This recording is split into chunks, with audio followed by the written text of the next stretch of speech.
call to me was that he had been diagnosed with bladder cancer. Now, for anybody, that's a terrifying diagnosis, but for Bill, it's like that times 10, because Bill is deathly afraid of going to the hospital. He just is in a panic if he has to go there. And his children are, being born, and he can barely go to the hospital and see his children being born. In fact, at one point, he tells the story of being in the hospital, and he's there, and he's perspiring, and he's sweating, and he's scared. It's like, I can't believe it. Because what he's really scared of is hospital equipment. Heat equipment, this pokey stuff and everything is bad. And there's a piece of equipment over there, and he's looking at it and goes, oh my God, how can they put that piece of equipment out where just anybody can see it? I'm going to throw up and pass out in that order. So he's sitting watching this little piece of equipment, and this gentleman walks into the room with a bandana around his head, and he walks over to this piece of very dangerous and frightening, scary hospital equipment, and he plugs it in. And he starts buffing the floor with it.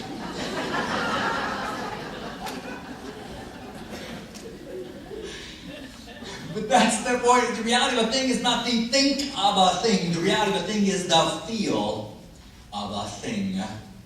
For Bill, it didn't really matter.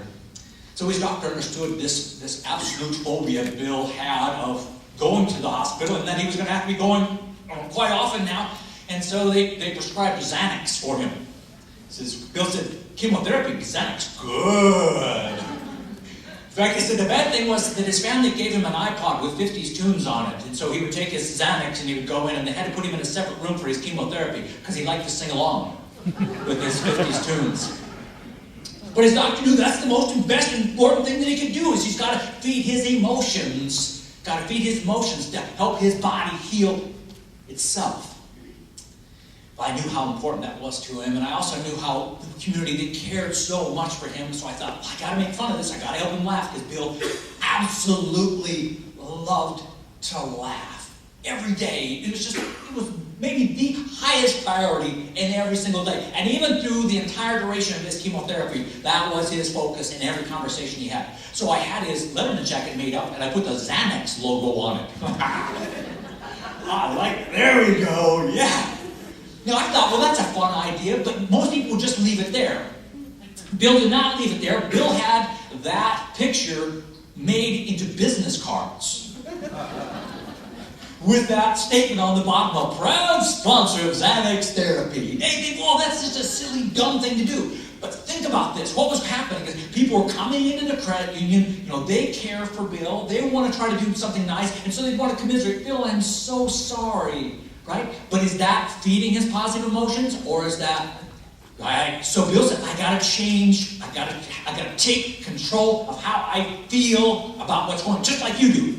In every day, you gotta figure out, how do I find a way to feel the way I want to feel? Because the way you feel, you think. The way you think makes you feel the way you feel.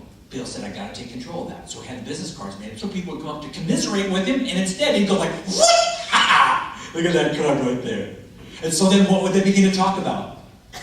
They begin to laugh and encourage and believe in the possibilities, and not live based on fear. Because so many people in so many days, we just live on fear because that's our view of the world. Bill changed the view of his world, and therefore changed the view of the world all around him.